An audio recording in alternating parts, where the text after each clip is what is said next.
आइए student start करते हैं next topic which is about binding energy. और हम उसको देखेंगे कि बाइंडिंग एनर्जी का ट्रेंड क्या है और उसकी क्या इंपॉर्टेंस है। तो स्टूडेंट सबसे पहले हम बाइंडिंग एनर्जी को डिफाइन करते हैं। याद रखें हम इनको दो केसेस में डिफाइन कर सकते हैं। जैसे हम लैटिस एनर्जी की डेफिनेशन पढ़ते हैं फर्स्ट ईयर में, उस तरह यहाँ पे बाइंडिंग एनर्जी को भी दो तरीके से डिफाइन किया जा सकता है। पहला तो वो कि एनर्जी रिलीज हो रही हो जब एटम मेटल के ज्वाइन हो रहे हों बाय स्ट्रॉन्ग मेटालिक बॉन्ड। क्योंकि स्टूडेंट जब मैंने आपको बताया था कि जब भी बॉन्ड फॉर्मेशन होती है यानी दो मेटल के एटम आपस में बॉन्ड बनाएंगे तो उस केस में एनर्जी रिलीज होती है, यानी बॉन्ड फॉर्मेशन एक्सोथर्मिक प्रोसेस है, ये आप जानते हैं। फिर स्टूडेंट हम बाइंडिंग एनर्जी को एक और तरीके से भी डिफाइन कर सकते हैं, energy which is given to atom of metals to get separated.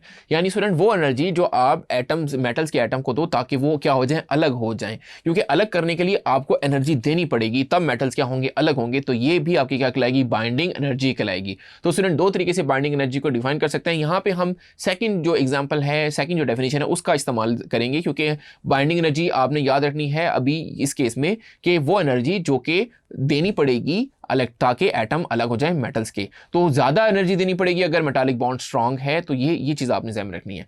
तो स्टूडेंट उसकी रीज़न क्या है बाइंडिंग एनर्जी की कि वो क्यों एक्चुअली इनकी ज़्यादा होती है। यहाँ पे आपने एक चीज़ ध्यान में रखनी है कि जो आपके ट्रांजिशन एलिमेंट्स हैं उनकी बाइंडिंग एनर्जी हाई होती जाती है जैसे जैसे हम आगे की तरफ बढ़ते जाते हैं।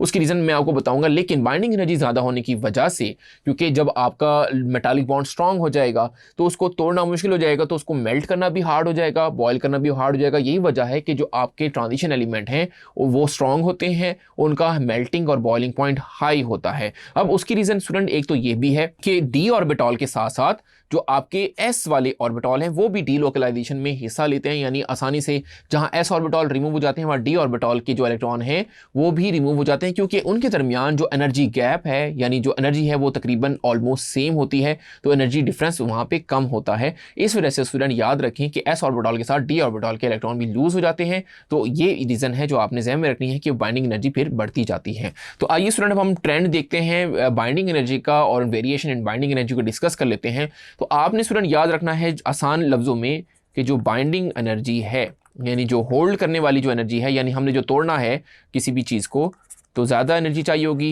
ये जो बाइंडिंग एनर्जी ये डिपेंड करेगी मेटालिक बॉन्ड स्ट्रेंथ पर कि मेटल आपका उसकी स्ट्रेंथ कितनी है।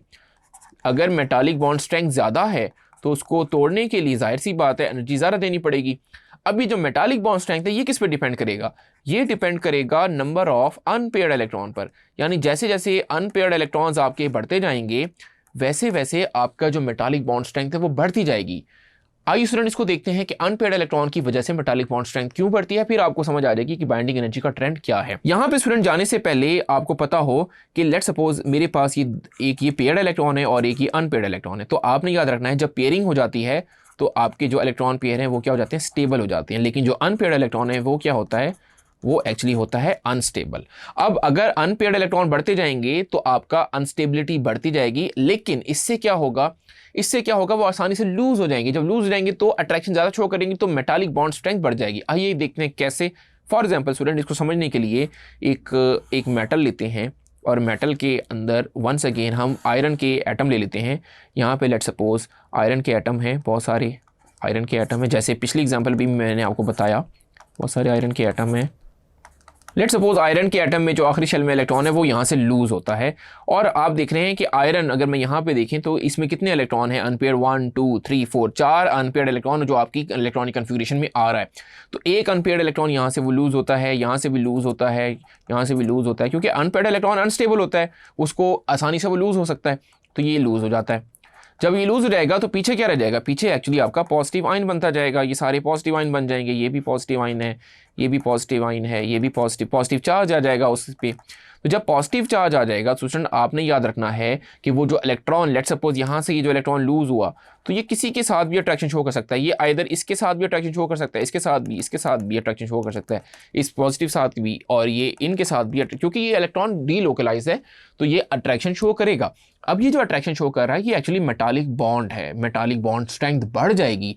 देखें स्टूडेंट अब मेटालिक बॉन्ड स्ट्रेंथ बढ़ने लगी है, जब ये ज़्यादा इलेक्ट्रॉन यानी ज़्यादा अनपेयर्ड इलेक्ट्रॉन होंगे तो ज़्यादा लूज होंगे आसानी से क्योंकि वो अनस्टेबल है और आपकी मेटालिक बॉन्ड स्ट्रेंथ यहाँ पे बढ़ती जाएगी, अट्रैक्शन बढ़ती जाएगी। तो स्टूडेंट इससे आपके जहन में क्या रहना चाहिए कि जैसे जैसे अनपेयर्ड इलेक्ट्रॉन बढ़ रहे हैं वैसे वैसे मेटल की बॉन्ड यानी फोर्स ऑफ अट्रैक्शन बढ़ रही है और वैसे वैसे बाइंडिंग एनर्जी बढ़ रही है। तो इसका मतलब बाइंडिंग एनर्जी किस पे डिपेंड कर रही है? अनपेयर्ड इलेक्ट्रॉन पे। तो अब आप देखें कि आपका जो स्कैंडियम है उसमें एक अनपेयर्ड इलेक्ट्रॉन है, वो ये रहा।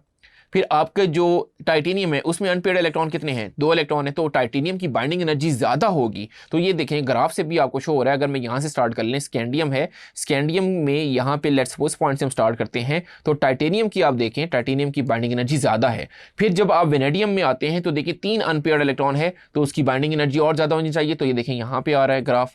फिर आपका क्रोमियम देखें, उसमें 1, ये भी तो अनपेयर्ड इलेक्ट्रॉन है, 1 2 3 4 5 6 अनपेयर्ड इलेक्ट्रॉन है। तो ये बाइंडिंग एनर्जी और ज़्यादा होनी चाहिए। तो एक्चुअली ये ग्राफ बुक में थोड़ा सा रॉन्ग बना हुआ है, ये यहाँ पे आ जाना चाहिए, इस पॉइंट को यहाँ पे आना चाहिए। तो सबसे ज़्यादा ये क्रोमियम की हो जानी चाहिए। फिर उसके बाद ये फॉल होगी। अब उसकी रीज़न क्या है स्टूडेंट? ये मैग्नीज की तरफ फॉल क्यों हुई? तो आप देखें जैसे ही हम मैग्नीज में आए तो पेयरिंग स्टार्ट हो गई, तो वापस पेयरिंग स्टार्ट हो गई, तो बाइंडिंग एनर्जी आपकी डिक्रीज होने लग जाएगी। तो मैग्नीज के बाद आयरन में आ जाएं तो आयरन में देखें 2 पेयर आ गए। फिर कोबाल्ट में आ जाएं तो देखें आपके पास 3 पेयर आ गए। और निकल में आ जाएं तो 1 2 3 एंड 4 पेयर ऑफ इलेक्ट्रॉन्स आ गए। तो पेयरिंग स्टार्ट हो जाती है। तो ये क्रोमियम तक बढ़ती है क्योंकि अनपेयर्ड इलेक्ट्रॉन आपके बड़े हैं, लेकिन उसके बाद पेयरिंग स्टार्ट हो जाती है, तो अनपेयर्ड इलेक्ट्रॉन कम होने लग जाएंगे, पेयरिंग इलेक्ट्रॉन बढ़ते जाएंगे, तो मेटालिक बॉन्ड स्ट्रेंथ कम होती जाएगी, तो बाइंडिंग एनर्जी भी आपकी कम होती जाएगी। होपफुली स्टूडेंट बाइंडिंग एनर्जी और इसके ट्रेंड से रिलेटेड सारी बातें आपको अच्छे से समझ आ गई होंगी। Thank you.